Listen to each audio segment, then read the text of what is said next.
Welcome back to the documentary. This is episode 4. Red Summer was not random. In 1919, Black progress was met with violence across America.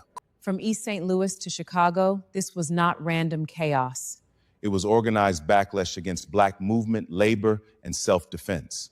And that truth still matters today. Episode 4, Red Summer was not random. In 1919, Black soldiers came home from war. They had crossed oceans, they had worn uniforms, they had fought for democracy abroad, and many came home to a country that still wanted them silent, segregated, underpaid, and afraid.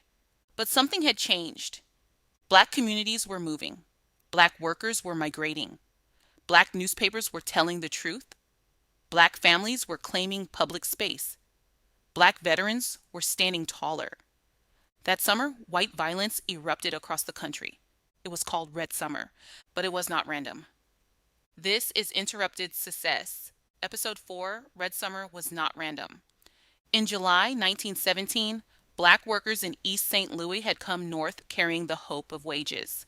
They were part of the Great Migration, leaving the South for industrial work, better pay, and a chance to build life beyond the plantation economy. They wanted what working people want: jobs, rooms, food, school for the children, and a little future at the end of the week. But East St. Louis was full of labor tension. Employers used Black workers in ways that inflamed white workers.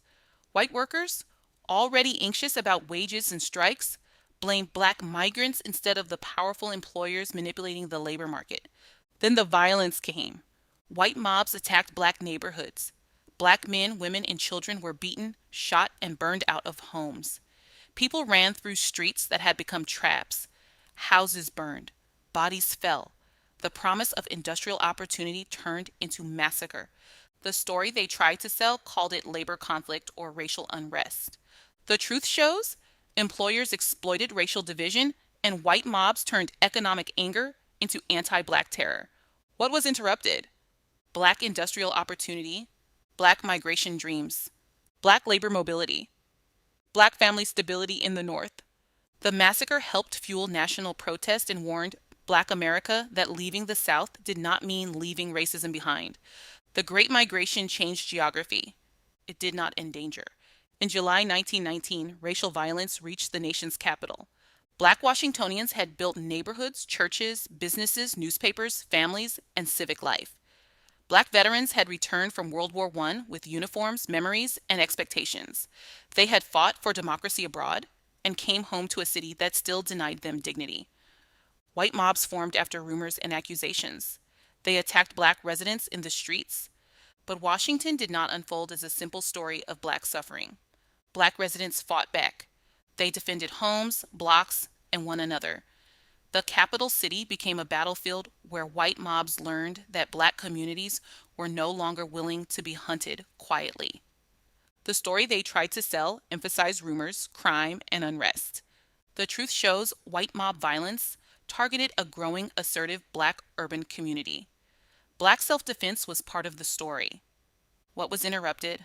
Black urban safety, Black veterans' claims to dignity, Black public life in the Capitol, the national myth of democracy. Washington exposed the contradiction of America speaking freedom to the world while Black citizens defended themselves in the streets of its capital.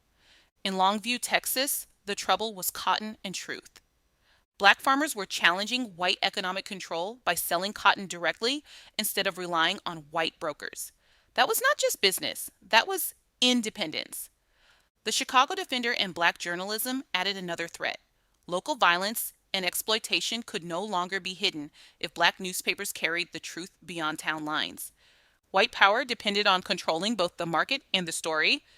When Black farmers and journalists challenged those controls, violence followed. White mobs attacked Black residents and property. The conflict became part of Red Summer's wider pattern of white backlash against Black mobility, labor, and voice. The story they tried to sell framed Longview as local racial trouble. The truth shows Longview was about Black economic self-determination and Black journalism. What was interrupted? Black farmers' market independence, Black truth-telling, Black community safety, the ability to challenge white economic control. Longview reminds us that truth traveling through Black media has always been powerful. When the story leaves the town, the people controlling the town get nervous. On July 27th, 1919, Eugene Williams, a Black teenager, went into Lake Michigan and did not come back alive. He had drifted across an invisible racial line near a segregated beach area. White hostility followed. Stones were thrown. Eugene drowned. When police refused to arrest the white man identified by Black witnesses, grief and fury broke open. But the riot did not begin in the water. It began in the housing lines, job lines, gang lines, and public space lines Chicago had been drawing for years. Black migrants had built churches, newspapers, businesses, jobs, families, and a powerful South Side community. They came north seeking opportunity, but Chicago had its own Jim Crow habits. Beaches, parks, neighborhoods, and workplaces were policed by custom, violence, and politics. After Eugene died, violence spread for days. White gangs attacked Black residents. Black Chicagoans defended themselves. People were killed and injured, homes burned. The city's map became a battlefield. The story they tried to sell called it a race riot, as if violence erupted from nowhere. The truth shows years of white resentment over Black migration, housing, work, and public space.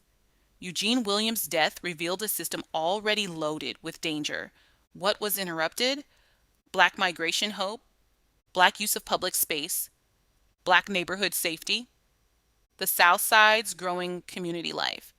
The truth is that Chicago drew a color line through the water, and a Black child died crossing it. Red Summer was not random. East St. Louis was about labor, migration, and industrial opportunity. Washington was about Black veterans, Black public life, and self-defense. Longview was about cotton, journalism, and economic independence. Chicago was about housing, public space, and a Black child crossing an invisible line. The details changed from city to city, but the pattern remained. Black people were moving. Black people were working. Black people were speaking. Black people were defending themselves. Black people were refusing to stay in the place white supremacy had assigned them. And white violence answered. Red Summer was not random. It was a national warning aimed at Black communities building power. And the damage did not stop there. In episode 5, we move from the streets to the courthouse and the ballot box. Next, cotton, courthouses, and the vote. Because Black power was attacked at every level.